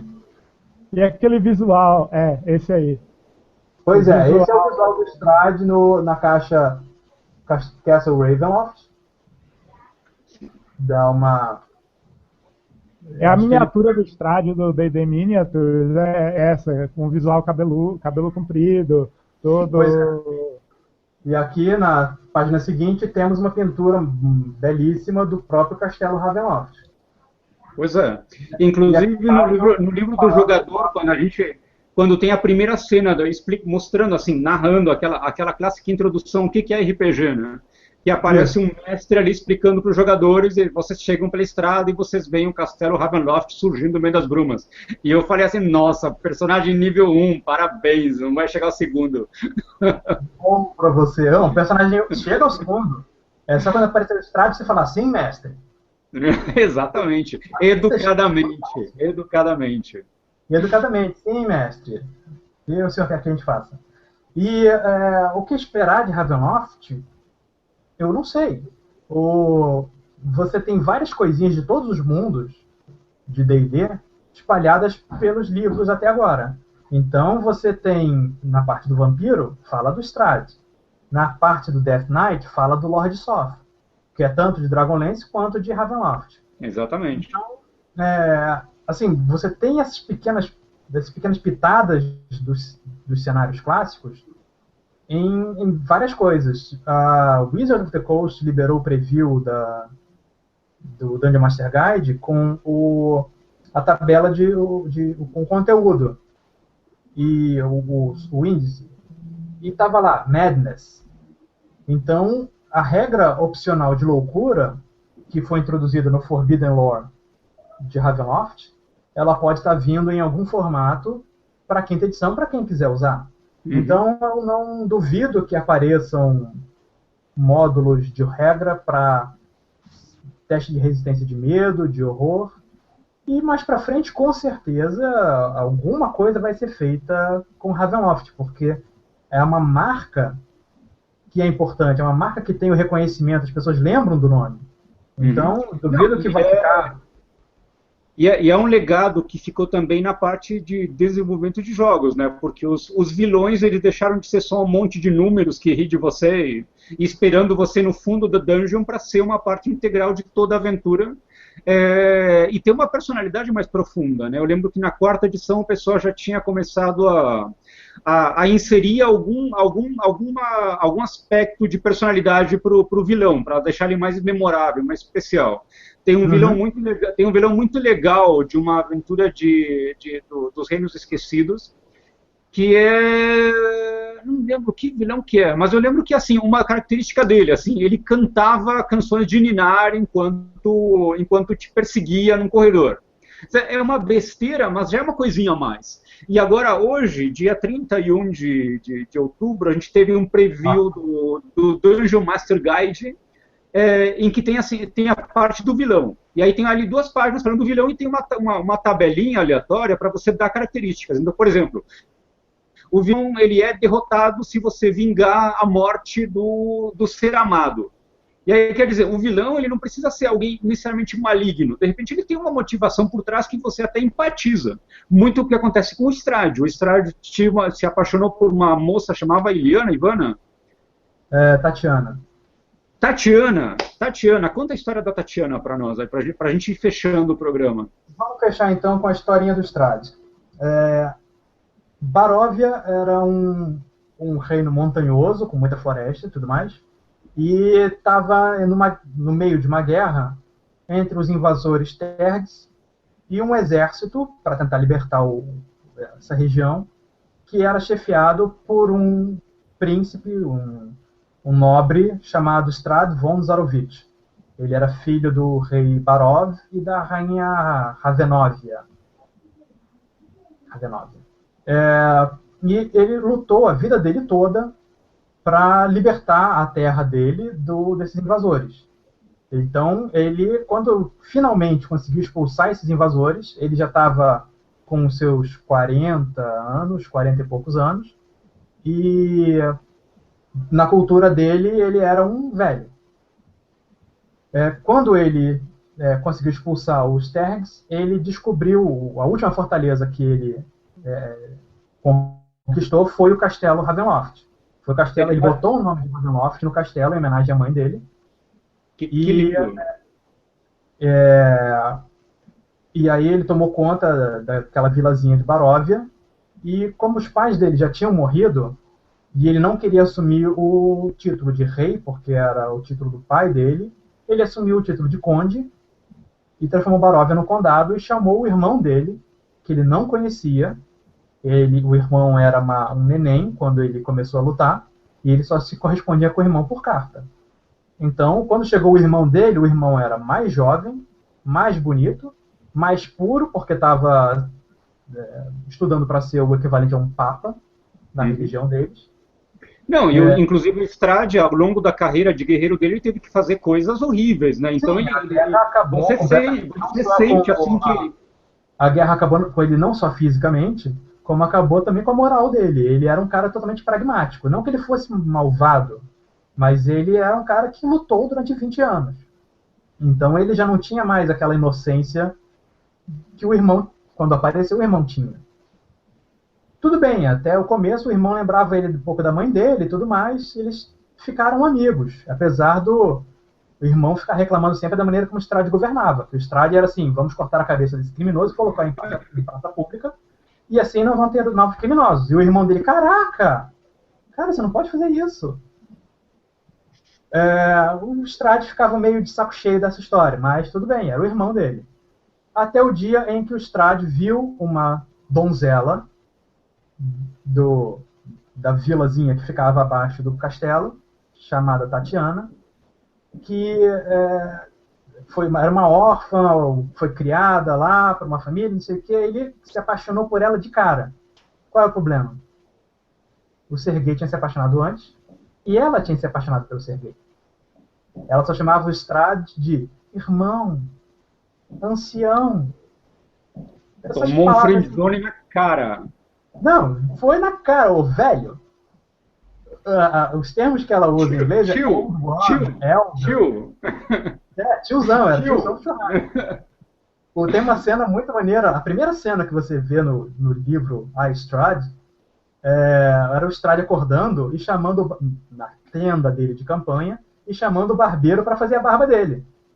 E ele olhando no espelho, assim, a barba toda grisalha, o cabelo é pretão, mas a barba era toda grisalha, por isso é que ele mandava raspar a barba. E ele fala, ele pensa consigo mesmo, porque é escrito em primeira pessoa, ele pensa consigo mesmo. Se algum dia aparecer um cabelo branco em mim, ou eu vou ter que raspar a cabeça ou parar de olhar no espelho. E a gente sabe que depois ele perde a habilidade de se ver no espelho. Muito profundo isso. Pois é. Mas é maneiro porque tem essa vaidade dele, né? O Strade, ele faz de tudo para tentar conquistar a Tatiana, ele tenta ser simpático com ela assim, nunca rejeita ele por educação, ela gosta dele enquanto futuro cunhado, e, assim, aos poucos ele vai começando a procurar uma maneira de ficar mais jovem para poder conquistar a Tatiana. E a maneira que ele consegue, que é sussurrada a ele pelas brumas que aparecem no quarto dele, sob a forma da Tatiana, é que ele tem que sacrificar o irmão. Então, o Strade, ele acaba matando o irmão dele. A primeira pessoa que ele suga o sangue é o melhor amigo dele, que é o capitão da guarda. Só que até aí ele deixa tudo escondido, porque era a véspera do casamento. Quando no dia do casamento, ele chega para Tatiana, não, olha só, vamos lá, vamos conversar assim, e ele começa a usar, sem querer, o olhar hipnótico dele. Porque ele não sabia que ele, enquanto vampiro, tinha um olhar hipnótico. Só que nessa hora, os guardas do casamento começam a atacar os convidados, por causa da traição de um vilão que depois vai aparecer em Ferbarovia. Quando isso acontece, atacam o Strade, o Strade mostra toda a monstruosidade dele, e é nessa hora que a Tatiana, horrorizada, mergulha do parapeito e desaparece nas brumas. O Strade mata praticamente todo mundo que está no castelo, só deixa 2 ou 3 pessoas de quem ele gostava fugirem, e aí ele vai ficando cada vez mais recluso no castelo e passa a governar apenas por intermédio dos burgomestres que levam as leis para as cidades e trazem os impostos. Ao longo dos anos vão aparecendo novas moças na vila de Baróvia que são a cara aí que tá, porque o corpo da Tatiana nunca aparece, né? E assim, uma cena muito recorrente nas descrições do Strade é que séculos depois ele ainda desce lá pela encosta do castelo tentando achar o corpo e ele nunca encontra. E assim, ele não tem noção da passagem do tempo. Ele desce andando pela parede, desce em forma de lobo, desce em forma de morcego, chama os lobos da região para farejar e nunca encontra nada. Então, ao longo dos séculos, vão aparecendo novas garotas que são a cara da Tatiana, e ele sempre tenta se aproximar, sempre está quase conseguindo, e acontece alguma coisa que ele perde a garota de novo. Ou ela morre, ou ela... normalmente ela morre. Ela vai embora, sempre acaba em morte. Ou desaparece por algum motivo, quando ela está quase lembrando. Aí entram os personagens jogadores, né? E quando os personagens jogadores chegam em Ravenloft, normalmente tem a época que vai aparecer uma nova Tatiana na vida do Strade. Então, o Strade, ao longo dos anos, ele vai perdendo a humanidade dele até que chega ao cenário de campanha clássico, que ele anota essas memórias num livro forrado com pele humana, ele tortura gente no calabouço, não sei o que. Ele sabe que ele é um monstro, mas ele ainda, apesar de ser um monstro, ele ainda é apaixonado pela Tatiana. se esse amor vai redimir ele um dia, ou se o que ele quer é transformar a Tatiana numa vampira para ficar com ele para sempre, isso depende de cada campanha. Mas essa é a história do Strade. Muito bem. Então, como é que a gente está agora de influência? Daria um baita filme, eu quase falei outra coisa, daria um baita filme, um baita seriado, se fosse feito no estilo Game of Thrones.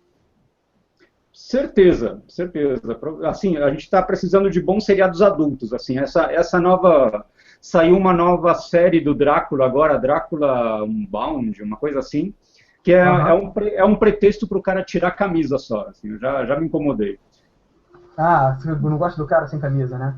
Tem uma coisa interessante aqui no cenário original, que as ilustrações foram feitas pelo Stephen Fabian, que é um ilustrador clássico, antigão, das antigas, ilustrava Conan, não sei o quê. Temos aqui o Strade Vonzarovich, vou tentar botar aqui no videozinho. Aí está, esse estrangeiro exótico. Pois é. E nessa ilustração, ele é a cara do vilão principal do filme O Enigma da Pirâmide. Que é um filme de Sherlock Holmes jovem. Ah, é verdade. Tá, Tem já lembrei. É o jovem Sherlock Holmes, acho que chama em português. Não vou dar spoiler. E esse assim, ator... então, vale a pena. Vale a pena, uma sessão da tarde excelente. E o ator que fez esse personagem é a cara do Hugh Jackman. Por conseguinte, o Hugh Jackman seria o Strade perfeito. Porque ele já está com 40 e poucos anos, já está numa idade boa, é alto, é forte, pode fazer um papel sedutor e tudo mais. E tem aquela coisa que ele já mostra no Wolverine de conseguir fazer um personagem mais selvagem, mais furioso. Então, eu acho que o Hugh Jackman, para mim, seria o casting call perfeito para o Strade Vonzarovich. Muito bem, assim, fica a sugestão para Hollywood, então. Botem 100 milhões aí, o Cláudio está falando que vai ser um grande filme. Vai ser um grande filme. Bom, pessoal, o Vampiros, desde que foi lançado a primeira aventura Ravenloft, Vampiros tem se tornado um dos melhores, dos vilões favoritos de D&D. Eles são inteligentes, eles são interessantes, eles são sedutores e, mais importante ainda, eles são ambíguos. Porque, apesar de ser monstros, eles têm muito da gente também, né? E tem essa coisa da carga do tempo, assim, que você pode acabar sendo muitas coisas. O Strade, apesar de ser cruel, apesar de torturar, sei lá, você pode entender esse drama pessoal dele de ser um velho rejeitado pelo amor, e esse amor voltando a cada geração, e essa coisa estranha da sensação do tempo que não passa, sei lá. A gente vai ter esses reflexos do vampiro em outro set de campanha. A gente vai ter, por exemplo, em Eberron, a gente tem um dos reinos mais poderosos de Eberron, é o reino de... Carnate, exatamente, que é um reino governado por vampiros, apesar das pessoas não terem uma noção muito clara do que acontece de verdade. Elas não sabem da identidade do cara lá, olha o spoiler, hein? Então, mas é que você tem aquele castelo clássico dominando a paisagem, e lá dentro tem um mal ancestral que você vai entrar em contato aos poucos, né? É um reino que, quando o bicho pega, eles jogam Animate Dead e levantam zumbis e esqueletos para defender o reino deles. Exatamente. Quando você assina para se tornar soldado do exército de Carnate, você está servindo não só pelo resto da sua vida, do resto da sua vida e depois também. Exatamente. Uma das melhores sugestões de campanha da quarta edição foi lá no livro, o livro dos... como é que chama? Open Grave. Estou vendo aqui, Open Grave, que é uma aventura que sugere você passar por todos os tiers de personagem, começando lá no nível básico, quando você está num reino que é oprimido por um governo corrupto, e à medida que você vai ascendendo na sua carreira de personagem, vai tendo mais acesso à informação, você descobre que, na verdade, todo esse reino aí ele é comandado por uma dinastia de vampiros, que determina a vida de todo mundo, mas para você enfrentar eles, você vai ter que chegar lá no nível 20 pedradas, até o nível épico realmente. A gente vai ter esses reflexos de vampiros também. Aqui o Herbert, que ficou quietinho aí o tempo inteiro, fala um pouquinho rapidamente para a gente do Pathfinder. Qual que é o Ravenloft Pathfinder, Herbert? Não, é porque no Indolarion, a paz muitos escritores que trabalhavam para a Dragon Magazine, né, já eram acostumados a escrever para os outros cenários, e obviamente tem reflexos de aventuras que podem ser jogadas em vários dos cenários tradicionais de D&D, e que geraram o reino de Golarion.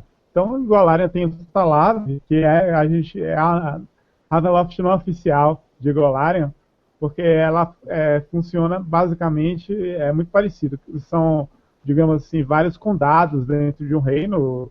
O reino é mais gótico, aquela atmosfera mais Europa Oriental, e cada reino tem uma temática. Tem o reino lá dos vampiros, tem o reino lá do Fantasma da Ópera, tem o reino dos lobisomens, tem o reino dos liches, tem os reinos das coisas de Cthulhu, que Golarion é um mundo muito Lovecraft, as pessoas não sabem, mas quando você chega em nível alto, você vê só os plots absurdos.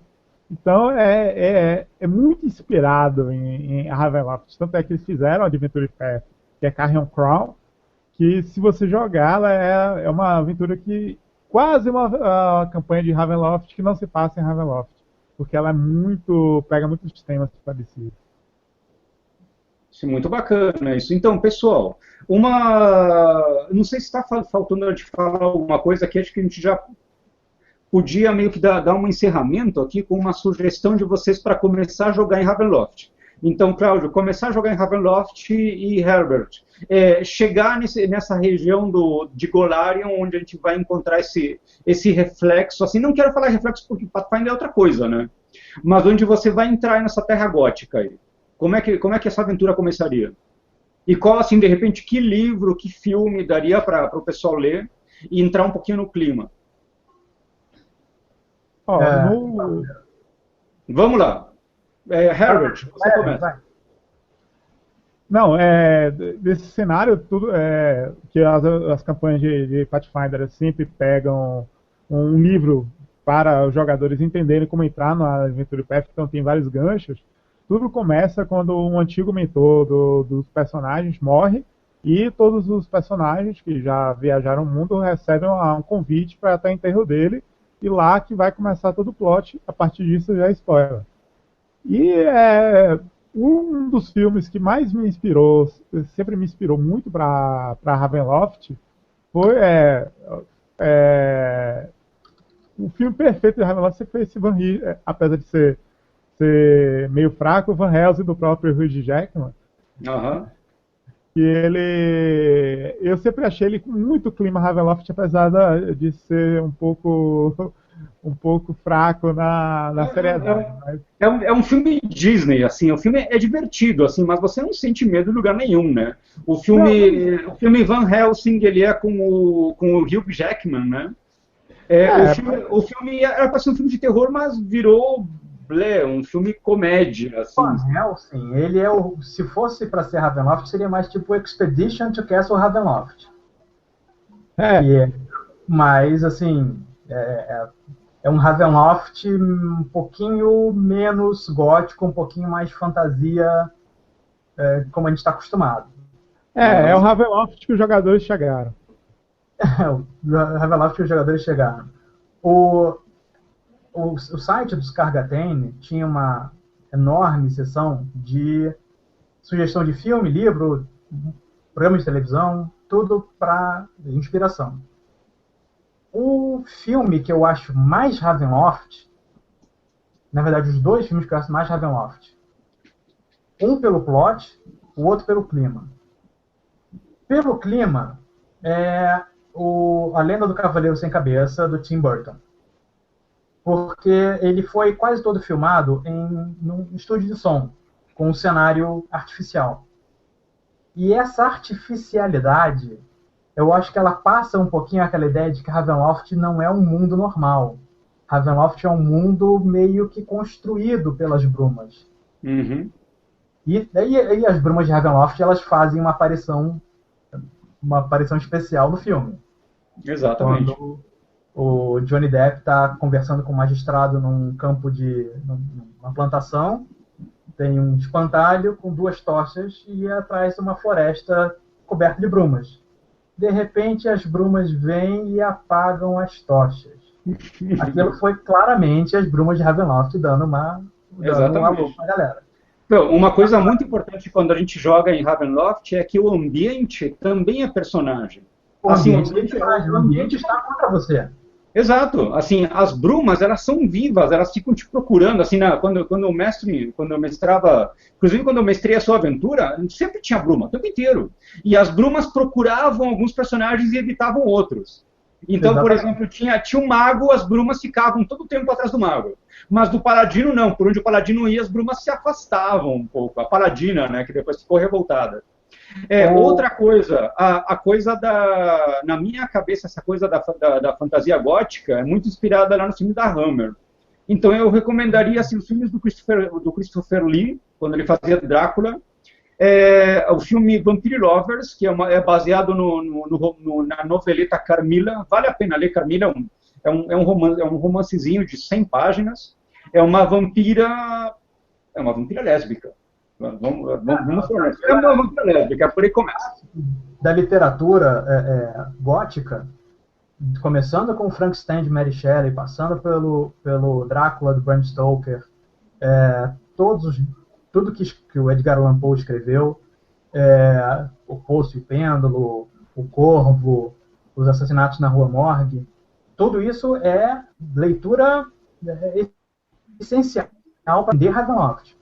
Mas o filme que eu acho que tem mais o clima de ser, cara, isso é um jogo de Ravenloft, é o Pacto dos Lobos, filme francês, com Marc Dacascos, que você tem não só o clima bacana, você tem o cenário, que se passa na França pós-renascentista, na França elisabetana, não sei. Você tem todo o cenário, e você tem os heróis do filme que lutam. Então você tem o herói do filme, ele é um botânico, um naturalista, mas ele sabe lutar, ele sabe caçar. O Marc Dacascos. E tem o Marc Dacascos, que é o parceiro, o Robin dele, que o cara é um monge nativo americano. Assim, tem aquele anacronismo, aquela coisa, cara, isso é meio salada de fruta. Mas é um filme super decente, é um filme sem pretensão nenhuma, que é divertido. E é divertido, e tem a Mônica Bellucci também, como a Mônica Bellucci. E tem, assim, assistam. Tem o Vincent Cassel também, que é um excelente ator francês. E a Fera, que aparece do Pacto dos Lobos, que basicamente é um Howler do D&D terceira edição, aquele que tinha os espinhos saindo dos ombros, que parecia um bicho todo pelado, parecia um tigre todo pelado, com espinhos saindo do ombro. É igualzinho. Sem tirar nem pôr. E então é um filme que tem luta, tem mistério, tem possivelmente magia, o clima é bacana, o roteiro é bacana, e os personagens não são os personagens como de filmes clássicos da Hammer e tudo mais, que são os personagens meio ineptos. Os personagens, eles são competentes, então isso me lembra mais um jogo de Ravenloft do que os filmes da Hammer, apesar dos filmes da Hammer serem ótimos para você pegar a ambientação. Uhum. Agora, eu falei Van Helsing como uma aventura, o filme que entende como funciona um jogo de Ravenloft normal, regular, digamos assim. Agora, o filme que eu classifico como, apesar de não ter elementos de fantasia, eu gostaria que fosse uma aventura de Ravenloft, é O Nome da Rosa. Excelente. O Nome da Rosa mexe muito na questão da corrupção que vem de dentro, que tem muito a ver com os testes de poder de Ravenloft. Agora, você falou que o Van Helsing entende como é uma aventura de Ravenloft. Pessoalmente, eu acho que a aventura de Ravenloft, se tiver mais de um monstro, já tem demais. A aventura de Ravenloft tem que ter um monstro só por vez, que vai ser o monstro da semana. Que aí você consegue trabalhar aquele monstro, você consegue criar toda uma investigação. Que criatura é essa? Quando você encontra Tudo bem, você pode encontrar um zumbi, um esqueleto, assim, de vez em quando, mas você nunca encontra uma revoada de vampiros. Isso aí é só ali debaixo do castelo Ravenloft, no fim das contas. Você encontra uns 3 vampiros e só. Mas eu acho que é bacana você focar na investigação. Ravenloft é um jogo, principalmente o Mask of the Red Death, que se passa em 1890, a parte da investigação é essencial. Mas tem uma coisa legal, assim, por exemplo, uma referência muito boa é o Drácula do Francis Ford Coppola, 92. Que é aquela cena em que o Harker, o Keanu Reeves, né, ele fica explorando o castelo, e aquela forma como o castelo é um lugar estranho, antinatural, as coisas parece que mudam de lugar, o lugar é todo sinistro, Sim, as coisas ficam muito erradas. Exato, ele tira a tampa de um perfume, o perfume pinga pro teto. E aí aparecem É aquela coisa. Exato. Não saia do seu quarto. Não saia do seu quarto. Tem uma excelente razão para isso. E uma das 3 noivas do Drácula nesse filme é a Mônica Bellucci. Ela está em todas. Exatamente. A gente tem um contínuo aí da Mônica Bellucci para ser explorado. Eu quero explorar ela. Já no Pessoal, uma sugestão também, a gente nunca começa uma história em Ravenloft. Os personagens de vocês eles estão fazendo outra coisa, e aí numa noite de tempestade eles acordam um outro dia em Ravenloft, já no meio da loucura. Esse é o estilo clássico antigo de Ravenloft. Mas eu pessoalmente eu gosto de fazer Ravenloft como sendo campanha plena. Os personagens são nativos de Ravenloft, preferivelmente de domínios diferentes, para você ter toda uma diferença de experiência, os personagens trazerem mais coisas para o grupo. E eu me amarro nessa história de você tentar transformar Ravenloft num mundo que faz sentido. Fala, Herbert. Não, eu só estava concordando. Isso aí. Eu também gosto de fazer os personagens nativos de Ravenloft. Eu sempre faço personagens como... Eu pesquiso muitas histórias do cenário e eu joguei com meio Vistani, que é uma coisa que antigamente no AD&D eles não gostavam de colocar etnias diferentes para os humanos, era uma coisa rara, eu acho até por causa disso que eles botaram esse Vistani com uma raça diferente. É muito fascinante quando você fazer um personagem que não sabe nada, que acha que realmente está dentro do cenário e aos poucos ir descobrindo o quão merda a situação dele quanto o mundo é uma droga em volta dele e a esperança é uma coisa que não existe. Porque quando você vem de fora de Ravenloft, você tem esperança de sair, né? Quando você já nasce lá, você não conhece outra coisa. Uma coisa que uma tecla que se bate sempre é a pessoa não cair na armadilha de fazer Ravenloft sendo sempre negativo, negativo, negativo, negativo. Ravenloft é um mundo que de dia ele é lindo, a natureza é exuberante, cheia de cores, as folhas de outono, o Barov e tudo mais. De noite é que o bicho pega. Então, se você tiver esse contraste das coisas bonitas de Ravenloft com a maldade que existe por baixo, você consegue explorar muito mais o horror do cenário. Porque Muito você bem. dá esperança para as pessoas. E aí depois você tira a esperança delas. Que bonito isso. Né? Assim, um dia eu quero jogar com você. Hein? Opa! Estamos aí. Uma referência que sempre me vem à mente assim quando penso em Ravenloft, assim, é Ravenloft Galhofa, a dança dos vampiros, do Roman Polanski. Que assim, eu gosto do ambiente que eles criam, assim, um ambiente gótico, essa coisa do isolamento, do terror das pessoas, do vampiro, depois vira palhaçada, né? Mas eu acho uma referência muito legal, por ver essa corrupção em que as pessoas vivem e elas não percebem, a vida delas é isso. Então, aquele clássico, você chega na taverna toda coberta de alho, você fala que está indo para o castelo, ninguém mais fala com você. Mas por quê? Porque ninguém fala mais com você. Você sabe que tem alguma coisa errada, mas ninguém te dá informação. E a partir daí você está por sua conta. Bom, pessoal, então, mais alguma coisa que a gente poderia falar de Ravenloft?